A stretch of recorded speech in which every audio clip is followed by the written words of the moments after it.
హైదరాబాద్లోను ఉత్తర భారతంలోను అత్యంత వైభవంగా జరుపుకునే పండగే హోలీ పండగ, అంటే రంగుల పండగ. మరి ఈ రంగుల పండుగ రోజు మనం తెలుసుకోవాల్సింది ఏంటంటే, మీ ఆహారం కూడా రంగురంగులుగా ఉన్నట్టయితే మీ శరీరం మరింత ఆరోగ్యంగా ఉంటుంది. రంగురంగుల ఆహారం అంటే ఏం తినాలో ఇవాళ మనం తెలుసుకుందాం. వేర్వేరు రంగుల ఆహారాలు మన శరీరంలోని వేర్వేరు భాగాలకు చాలా మేలు చేస్తాయి. ఉదాహరణకి ఎరుపు రంగు ఆహారాలు, టొమాటో, పుచ్చకాయ వంటివి అన్నమాట.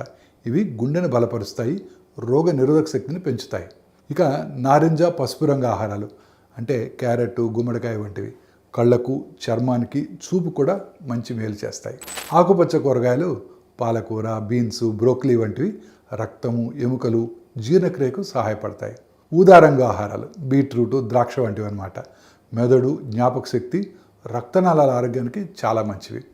ఇక తెలుపు, గోధుమ రంగు ఆహారాలు అంటే పెరుగు, పప్పులు, గింజలు, గోధుమలు, బ్రౌన్ రైస్ వంటివి అన్నమాట.